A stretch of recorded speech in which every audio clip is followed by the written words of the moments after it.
오늘 우리에게 주시는 하나님의 말씀은 사도행전 10장 9절에서 23절입니다. 이튿날 그들이 길을 가다가 그 성에 가까이 갔을 그때에 베드로가 기도하려고 지붕에 올라가니 그 시각은 제6시더라. 그가 시장하여 먹고자 하매 사람들이 준비할 때에 황홀한 중에 하늘이 열리며 한 그릇이 내려오는 것을 보니 큰 보자기 같고 네 귀를 메어 땅에 들이웠더라. 그 안에는 땅에 있는 각종 네 발 가진 짐승과 기는 것과 공중에 나는 것들이 있더라. 또 소리가 있으되 베드로야 일어나 잡아 먹어라 하거늘 베드로가 이르되 주여 그럴 수 없나이다.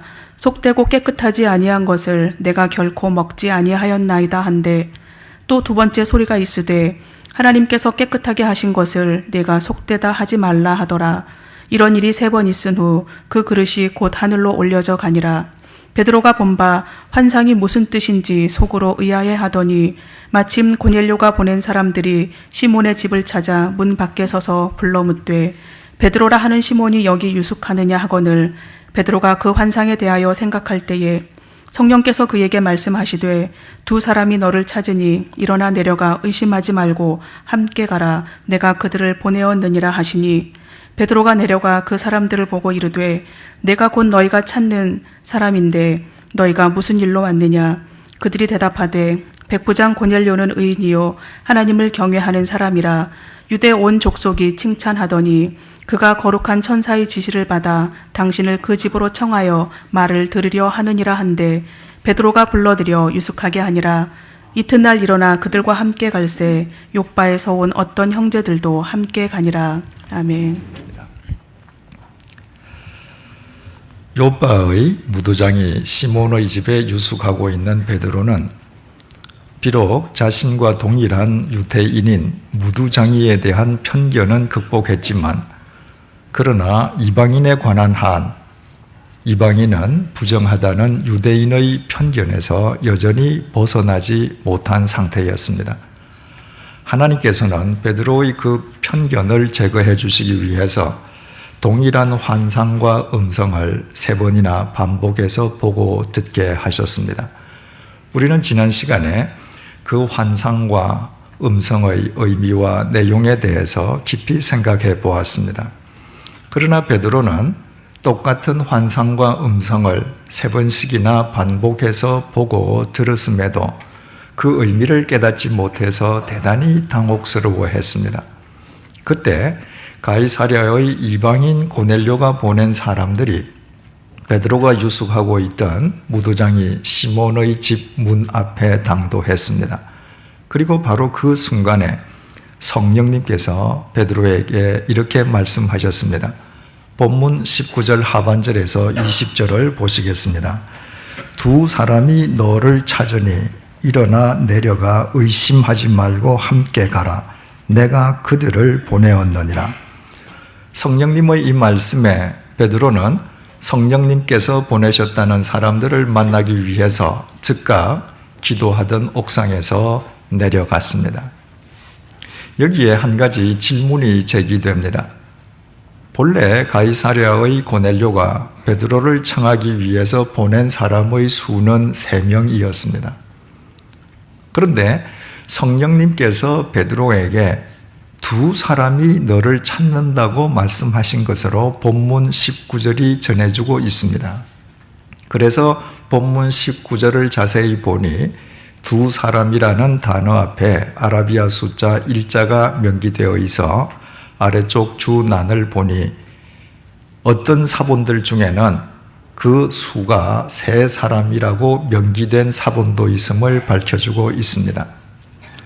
잘 아시다시피 약 3,400년 전부터 1,900년 전까지 약 1,500년에 걸쳐 기록된 성경의 원본은 이 세상에 남아있지 않습니다. 남아있는 것은 원본을 사람이 손으로 뺏겨서 기록한 필사본들만 남아 있습니다. 만약에 성경 기자들이 직접 하나님의 말씀을 기록한 성경의 원본이 남아 있을 경우에 사람들은 원본의 내용보다도 원본 그 자체를 더 절대시하고 신성시하고 우상시할 것이므로 하나님께서는 성경의 원본이 이 땅에 남아있는 것을 허락하시지 않으셨습니다. 그런데 인쇄술이 발명되기 전에 사람이 손으로 쓴 필사본을 한 권씩 일일이 손으로 뺏겨서 쓰다 보니 장구한 세월이 지나는 동안에 성경을 필사하는 사람들이 실수로 잘못 오기하는 경우도 있었고 또 약간씩 내용이 상이한 사본이 나타나게 되었습니다. 그 많은 사본들 가운데에서 어떤 사본이 가장 오래된 사본, 다시 말해서 성경 원본에 가장 근접한 사본인지를 가려내는 것이 이른바 사본학의 역할입니다. 본문 19절 역시 성령님께서 베드로에게 두 사람이 너를 찾는다고 말씀하셨다고 명기되어 있는 사본도 있고 세 사람이 너를 찾는다고 명기되어 있는 사본도 있습니다. 이 경우에는 결국 사본 선택의 문제가 남게 됩니다. 그래서 우리말 성경은 두 사람이라고 명기되어 있는 사본을 선택해서 성령님께서 베드로에게 두 사람이 너를 찾는다고 말씀하신 것으로 번역했습니다. 하지만 영어 NIV 성경은 세 사람이라고 명기된 사본을 선택해서 세 사람이 너를 찾는다고 성령님께서 말씀하신 것으로 번역되어 있습니다. 양쪽의 주장 모두 다 나름대로 타당성을 지니고 있습니다. 성령님께서 세 사람이 너를 찾는다고 말씀하셨다는 사본을 선택하는 쪽에서는 가이사랴의 고넬료가 애당초 보낸 사람의 숫자가 세 사람이기 때문에 세 사람이 타당하다는 것입니다. 반면에 두 사람이라고 기록되어 있는 사본을 선택하는 쪽에서는 가이사랴의 고넬료가 베드로에게 보내었던 세 사람들 가운데에 실제로 베드로에게 고넬료의 초청을 전달하는 역할을 맡았던 사람은 두 사람이라는 것입니다. 애당초 고넬료는 자기 집안 하인 가운데에서 두 사람, 휘하 병사 가운데에 한 사람, 이렇게 도합 세 사람을 요빠의 베드로에게 보내지 않았습니까?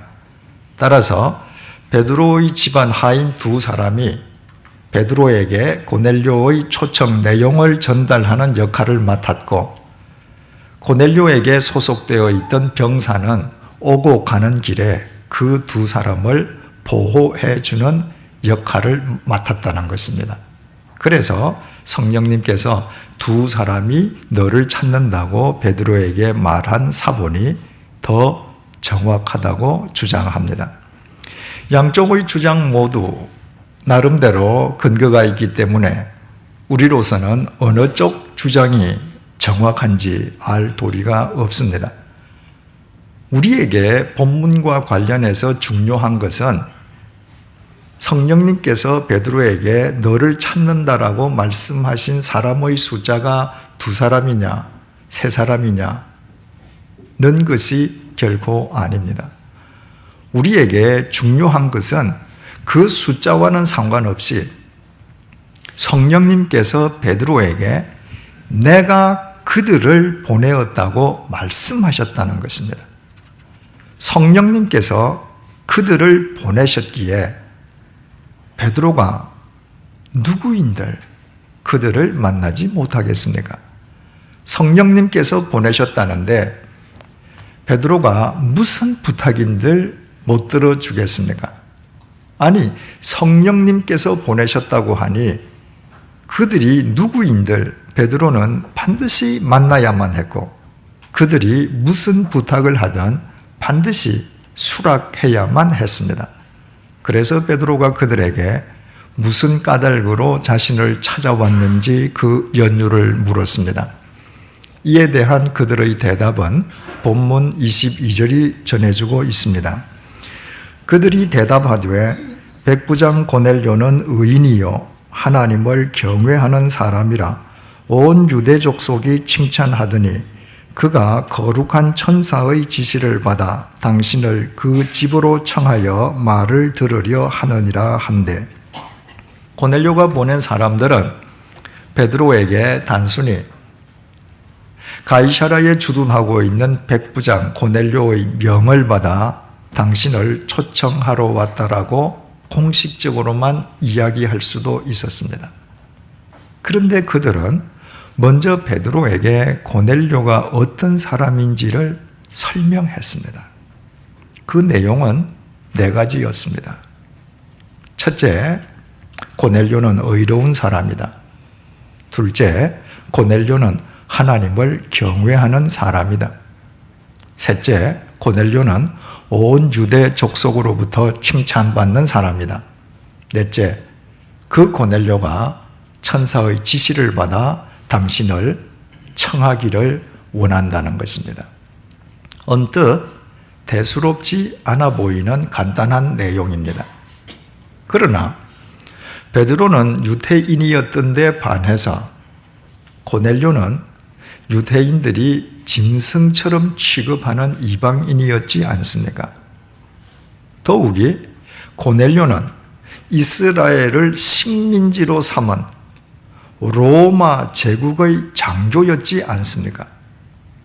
그 사실을 감안하고 본문을 다시 본다면 대수롭지 않아 보이는 이 내용의 깊은 의미를 깨닫게 됩니다. 그것은 바로 이런 의미였습니다. 첫째, 고넬료는 식민지 주둔군 장교이면서도 다른 군인들과는 달리 의로운 사람입니다. 둘째, 고넬료는 유대인들이 짐승처럼 취급하는 이방인인데도 하나님을 경외할 줄 아는 신실한 사람입니다. 셋째, 고넬료는 지배자인데도 피지배 계급, 피지배 민족인 온 유대 족속으로부터 칭찬을 받는 사람입니다. 마지막으로 고넬료는 하나님의 음성을 직접 들을 정도로 신령한 사람입니다. 한마디로 말해서 고넬료는 하나님과 사람으로부터 동시에 칭찬받는 훌륭한 사람이라는 것입니다. 바로 그 고넬료가 베드로 당신을 초청하기를 원한다는 것입니다. 비록 짧은 문장이지만 한 단어 한 단어에 고넬료가 보낸 사람들의 고넬료에 대한 깊은 애정과 신뢰와 존경과 자부심이 담겨 있습니다. 유대인인 베드로에게 이방인 고넬료를 이보다 어찌 더 잘 설명할 수 있겠습니까? 그런 고넬료라면 비록 그가 이방인일망정 누군들 그를 만나고 싶지 않겠습니까? 고넬료가 보낸 사람들의 이상과 같은 답변 내용을 전해주고 있는 본문 속에서 이 시간에 우리는 우리 자신들과 관련해서 3가지 사항을 짚어보아야 하겠습니다. 첫째, 나를 알고 있는 사람들은 나를 어떤 인간으로 보고 있느냐는 것입니다. 나를 알고 있는 사람들은 내가 없는 곳에서 제3자에게 나를 어떤 인간으로 설명하고 소개할까요? 먼 곳의 사람들이 아니라 나와 가장 가까운 내 주위 사람들은 대체 나를 어떤 인간으로 인식하고 있는 것입니까? 본문 속의 3사람은 먼 곳에서 고넬료를 피상적으로 아는 사람들이 아니었습니다. 그들은 고넬료의 집안 하인과 휘하, 병사, 즉 고넬료의 집안 사람과 일터의 사람이었습니다. 한마디로 고넬료와 가장 가까이에 위치하고 있는 측근들이었습니다. 먼 곳에 있는 사람들로부터는 칭찬받기가 쉽습니다. 잘 모르는 사람들에게 존경받기도 쉽습니다. 멀리 있고 잘 모르기 때문에 그 사람들 앞에서 연기나 위장이 얼마든지 가능하기 때문입니다. 그러나 사람과 사람의 거리가 가까워질수록 사람 사이의 막연했던 알미 구체화될수록 사람에 대한 존경과 칭찬은 감소되고 아예 소멸되기가 쉽습니다. 한 인간의 곁에 있다고 하는 것은 그 인간의 꾸밈 없는 실체를 보는 것이기에 그 앞에서는 연기나 위장이 전혀 불가능하기 때문입니다. 그런데도 고넬료는 최측근 사람들로부터 진정 어린 칭찬과 존경을 받고 있습니다. 그것도 고넬료가 없는 곳에서 말입니다. 그것이야말로 고넬료가 그 측근들 보기에 얼마나 훌륭한 삶을 사는 신실한 사람이었는지를 우리에게 증명해주고 있습니다. 그렇다면 우리 각자 자신은 어떻습니까? 나의 아내는 나를 참된 크리스천 남편으로 생각하고 있습니까? 나의 남편은 나를 진정으로 신앙적인 그리스도인이라 간주하고 있습니까? 나의 자식들은 나를 매사에 하나님을 경외하는 신앙인으로 존경하고 있습니까? 내 부모는 나를 신실한 크리스천 자식이라고 자랑스러워하고 있습니까? 내 일터의 아랫사람들은 나를 진정으로 존경하는 상사로 받들고 있습니까? 나의 상사들은 나를 모든 사람들로부터 칭찬받아 마땅한 성실한 사람으로 받아들이고 있습니까? 나의 동료들은 내가 천사의 음성을 들을 정도로 신령한 그리스도인이라 나를 인정해주고 있습니까? 이 질문에 우리 스스로 긍정적인 대답을 할 수 있기까지 우리는 부단히 우리 자신을 가꾸고 또 가꾸어 가야 합니다. 내 주위에 있는 사람들이야말로 나를 가장 정확하게 보고 아는 나의 증인들이기 때문입니다. 오늘 본문을 통해서 우리가 짚어보아야 할 두 번째 사항은 나는 현재 내 곁에 있는 사람들의 무엇을 보고 있느냐는 것입니다. 내 곁에 있는 사람들의 무엇이 크게 보입니까? 내 곁에 있는 사람들의 결점입니까? 장점입니까? 아름다운 면입니까? 추한 면입니까? 아무리 고넬료가 훌륭한 삶을 사는 사람이었다 할지라도 그가 신이었던 것은 아니지 않습니까? 어찌 그가 실수한 적이 없었고 어떻게 그에게 결점이 없을 수 있겠습니까? 본문의 세 사람들이 측근에서 그를 모시는 동안에 그에게 실망한 적이 왜 없었겠으며 고넬료로 인해 마음 상한 적이 어디 한두 번뿐이었겠습니까? 고넬료 때문에 불만스러웠던 적은 또 얼마나 많았겠습니까? 그런데도 그들은 베드로에게 말을 했습니다. 고넬료는 주둔군 장교이면서도 의로운 분이십니다. 고넬료는 이방인이면서도 하나님을 경외하는 신실한 분입니다.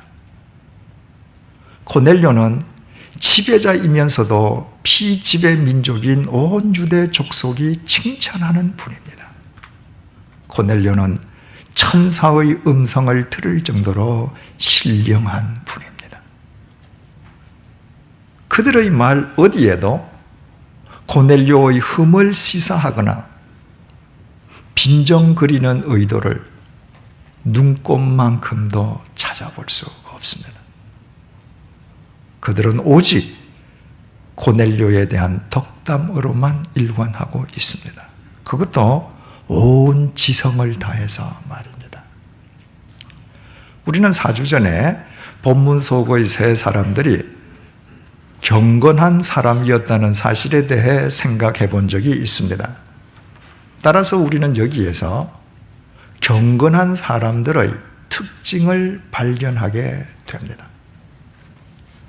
경건한 사람들은 사람의 결점과 추함보다도 사람의 장점과 아름다움을 더 크게 보는 사람입니다. 한마디로 경건한 사람은 사람에 관한 한 험담과는 거리가 멀고 덕담을 하는 사람입니다. 사람은 누구든지 자기 마음속에 들어있는 것을 안경으로 삼아서 다른 사람을 바라보고 평가하게 됩니다. 그 마음속에 추한 것이 들어있는 사람은 추한 것을 안경 삼아 사람의 추한 면과 결점만을 확대해서 봅니다. 마음속에 아름다운 것이 들어있는 사람의 시선은 자기의 아름다움을 안경 삼아 다른 사람의 아름다움에만 초점이 맞추어지게 됩니다.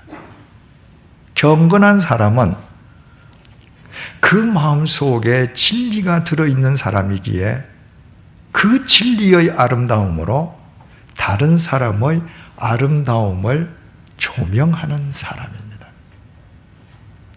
따라서 고넬료의 모든 인간적인 결점과 단점이 있었을 것임에도 불구하고 그것을 극복하고 고넬료에 대한 덕담으로만 일관하고 있는 본문 속 사람들은 진정으로 경건한 사람들이었습니다. 우리 자신들은 어떻습니까? 무엇이 크게 보이고 있습니까? 사람들의 결점입니까? 추함입니까? 아니면 장점과 아름다움입니까? 하루 종일 우리의 입에서 발해지는 말들 가운데에 사람에 대한 비난의 말이 더 많습니까? 칭찬과 격려의 말이 더 많습니까? 한마디로 나는 험담의 사람입니까? 덕담의 사람입니까? 이 질문에 대한 해답은 어렵지 않게 찾을 수 있습니다. 지금까지 인생을 살아오면서 내게 다가왔던 그 수없이 많은 사람들 가운데에 지금 현재 몇 사람이나 내 주위에 남아있고 몇 사람과와 관계를 맺고 있는지 둘러보면 됩니다.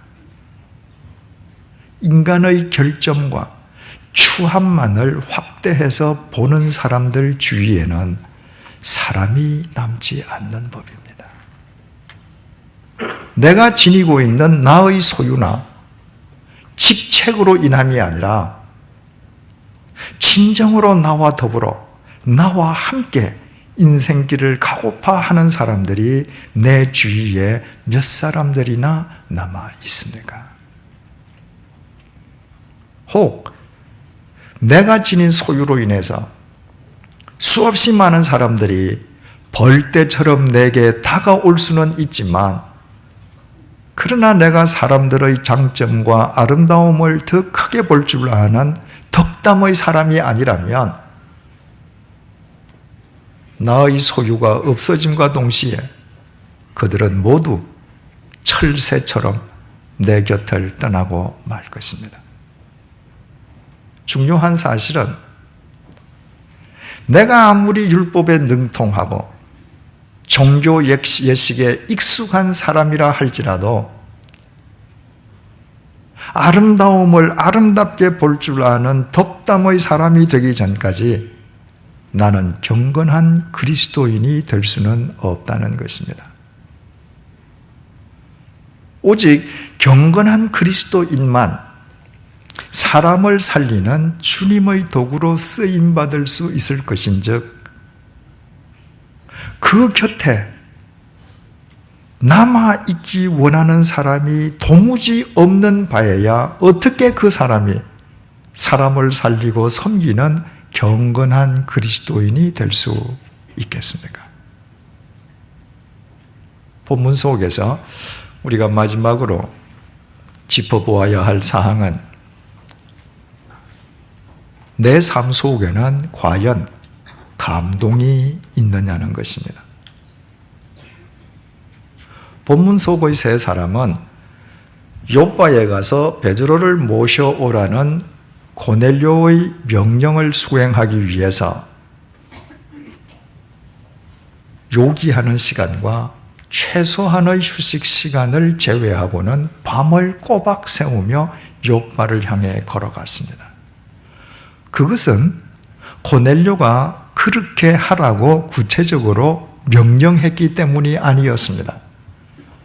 그들은 길을 가다가 해가 진 뒤 주막에 들어가 편안히 잠을 자고 그 이튿날 밤 늦은 시각에 욥바에 당도해도 무방했습니다. 그렇지만 그들은 자신들의 상전인 고넬료의 명령을 단 1시간이라도 더 빨리 수행하기 위해서 자발적으로 그렇게 했습니다. 그리고 베드로를 만나자마자 고넬료에 대한 자신들의 신뢰와 애정과 존경을 담아 온 지성을 다해 베드로에게 고넬료에 대해 설명했습니다.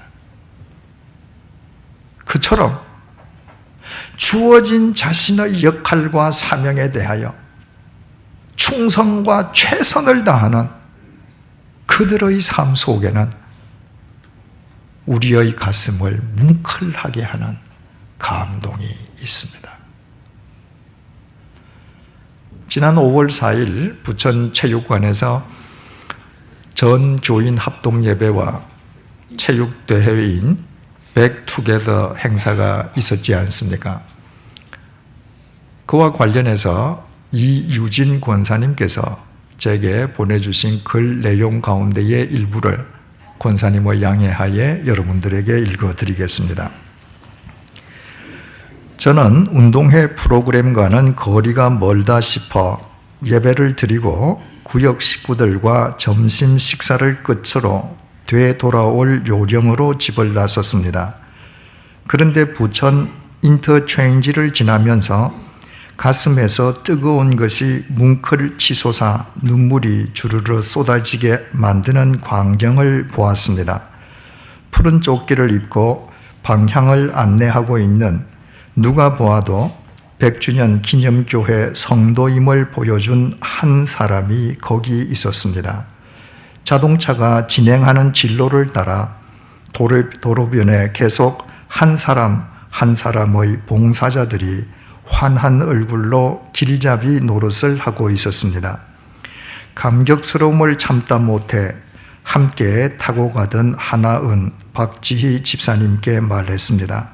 너무 감동적이야. 가슴이 벅차서 눈물이 나네. 두 분 집사님도 쑥스러워 말을 못했노라며 눈물을 닦고 있었습니다. 차량이 질주하는 고속도로변에서 수고하고 있는 차량 봉사자들의 헌신에 감동받은 권사님은 도중에서 되돌아오려던 자신의 계획을 접고 백투게더 행사가 끝나기까지 기쁨으로 참여했습니다. 그리고 한 국가의 기본 단위를 이루고 있는 한 사람으로서 당신 자신의 역할이 얼마나 중요한지도 깨닫게 되었다고 고백하셨습니다. 그날 고속도로 인터체인지에서부터 수고하고 있는 차량 봉사자들의 헌신을 보고 감동을 받은 분들은 권사님 일행만이 아니었습니다.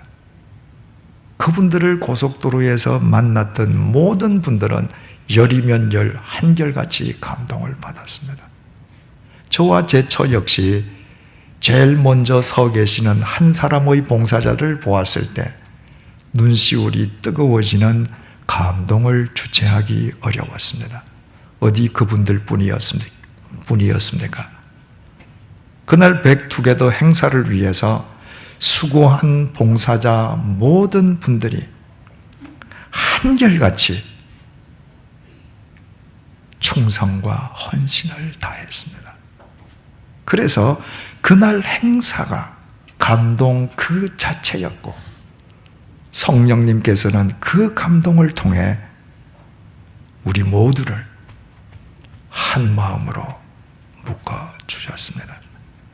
이처럼 자기에게 주어진 역할과 사명에 충성과 최선을 다하는 사람이 있는 곳에는 반드시 인간적인 감동이 있고 그 감동을 통해 성령님께서는 역사하십니다. 사랑하는 교우 여러분, 우리 각자에게, 우리 자신에게 주님께서 맡겨주신 역할과 사명은 무엇입니까? 남편으로서, 아내로서, 부모로서, 자식으로서, 그리스도인으로서, 사회인으로서, 대한민국 국민으로서 우리에게 맡겨진 역할과 사명에 충성을 다하며 최선을 다하십시다. 우리의 삶 자체가 하나님과 사람을 향한 감동이 되게 하십시다.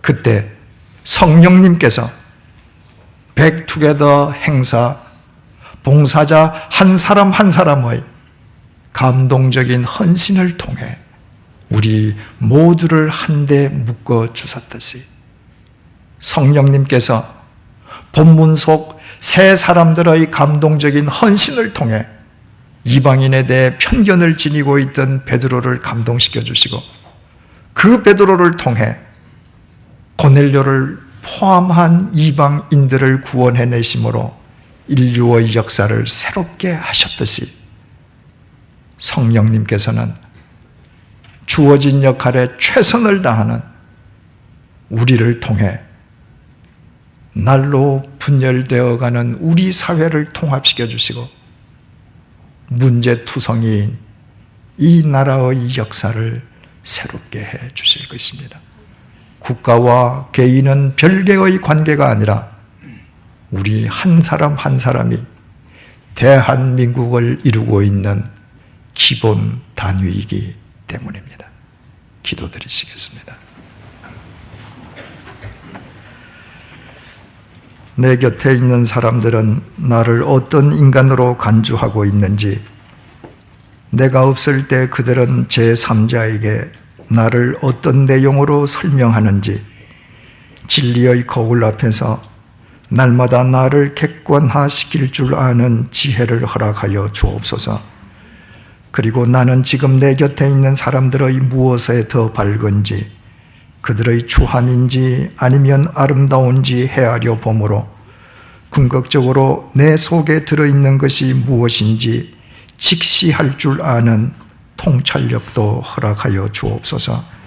나아가 주님께서 내게 맡겨주신 사명과 역할에 충성과 최선을 다하는 주님의 충성스러운 종이 되어 나의 삶이 하나님과 사람을 향한 감동이 되게 하여 주옵소서. 그리하여 나의 삶을 통해 날로 분열되어가는 이 나라가 통합되게 하시고 새로워지도록 은혜를 베풀어 주옵소서. 한 사람과 국가가 별개가 아니라 국가의 기본 단위가 한 사람이므로 내 한 사람이 역사의 주체이신 주님께 충성을 다하는 주님의 종이 될 때 내 한 사람의 삶을 통해서도 주님께서는 얼마든지 대한민국의 역사를 새롭게 하실 수 있으심을 잊지 않도록 붙들어 주옵소서. 예수님의 이름으로 기도드립니다. 아멘.